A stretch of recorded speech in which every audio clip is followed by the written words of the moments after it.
12 videos. Oo nga, tama nga. Bago tayo mag-upisa, magpakilala muna tayo. Good day mga ka-wellness, my name is Stella. And I'm JB. Today, we're going to show you how to cook a healthy and delicious meal. Pero teka lang, pag-usapan muna natin kung paano natin magpapasarap isang healthy na meal.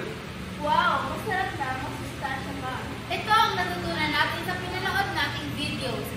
Ganito lang kasimple upang mas maging malasa ang ating lulutuin gulay.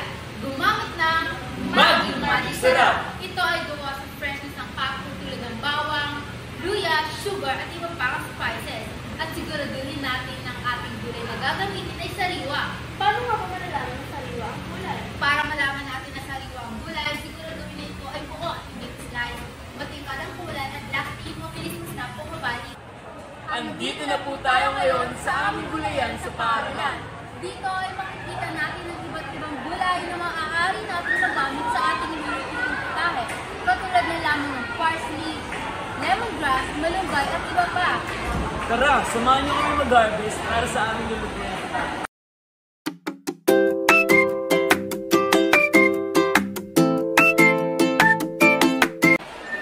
Ito ang mga sangkap na aming nakuha sa aming gulayan sa paaralan na gagamitin namin sa aming nilulutuing putahe.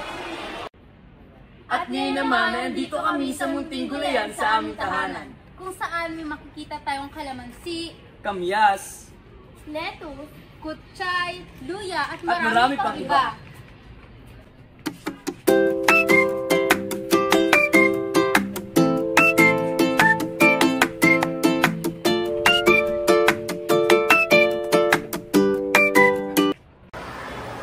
Welcome to our kitchen sarap sustansya.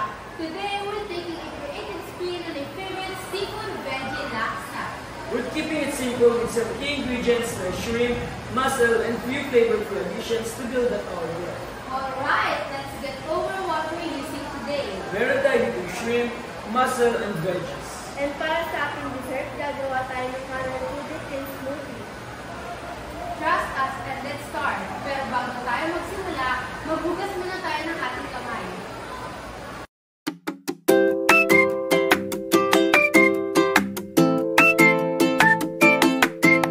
Ngayon naman ay hugasan natin ang mga seafoods natin gagamitin.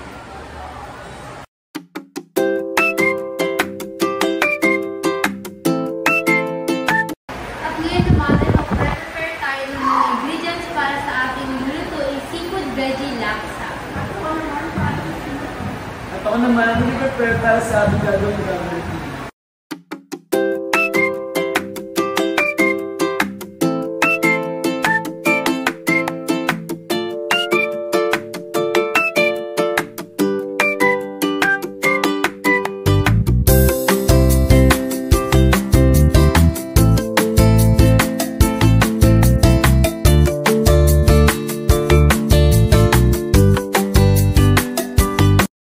Habang sila ay naghihiwa, ako naman ay nag-caramelize ng sugar para sa ating gagawin morning.